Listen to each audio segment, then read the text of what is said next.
किसी गांव में एक चोर रहता था। वह रात को चोरी करने के लिए निकला। एक महाजन के यहाँ हरी कथा हो रही थी।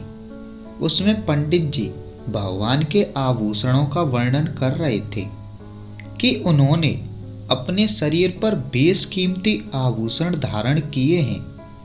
सोने का रत्न जटित मुकुट है, गले में कीमती कंठे शोभायमान है। ये शब्द चोर के कान में पड़े। उसने वह माल चुराने का निश्चय किया।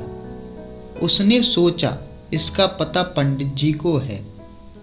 वह वहीं छिपकर बैठ गया। कथा समाप्ति के बाद पंडित जी सामान बटोरकर घर रवाना हुए। चोर ने रास्ते में घेर लिया और कहा कि या तो जो तुम्हारे पास माल है दे दो, नहीं तो उस आदमी का पता बताओ जिसके शरीर पर करोड़ों का माल है, जिसकी चर्चा तुमने अभी की थी। पंडित जी घबरा गए। उन्होंने पीछा छुड़ाने के लिए कहा कि वह आदमी यमुना किनारे जंगल में गाय चराता है, वह बंसी बजाता है। बस चोर पंडित जी को छोड़ यमुना किनारे खोज में चल दिया। वह इधर उधर ढूंढने लगा। ढूंढते ढूंढते 5-6 दिन बीत गए, परंतु कहीं पता नहीं लगा। भूख से पीड़ित वह हताश होकर बैठ गया।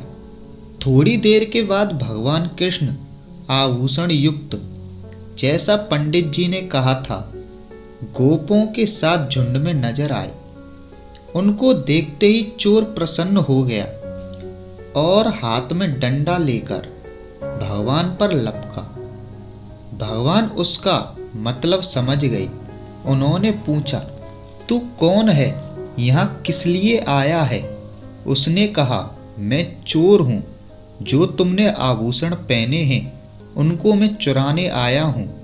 भगवान ने वहीं पास में खजाना बतला दिया कि तुझसे जितना माल उठे उतना ले जा। वह चोर प्रसन्न होकर उससे जितना धन उठा गठरी में बांधकर ले आया। वह पंडित जी को इनाम देने के लिए आया और कहने लगा कि पंडित जी, साहूकार तो अच्छा मालदार बतलाया। पंडित जी आश्चर्य में डूब गए और कहने लगे कि भाई, वह साहूकार नहीं, भगवान कृष्ण थे। उनके दर्शन हमें भी कराओ। बस पंडित जी चोर के पीछे हो लिए। वह वहां जाकर छिप गए। थोड़ी देर बाद चोर को भगवान दिख गए, परंतु पंडित जी को नहीं दिखे। तब चोर भगवान से प्रार्थना करने लगा कि प्रभु, आप पंडित जी को क्यों नहीं दर्शन देते?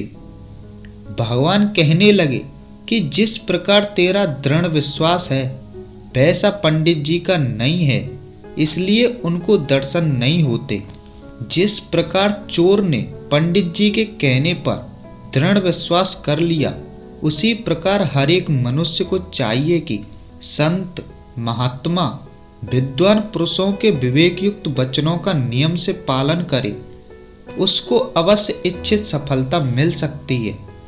जो काम दृढ़ विश्वास व भावना से किया जाता है वह अवश्य फलीभूत होता है।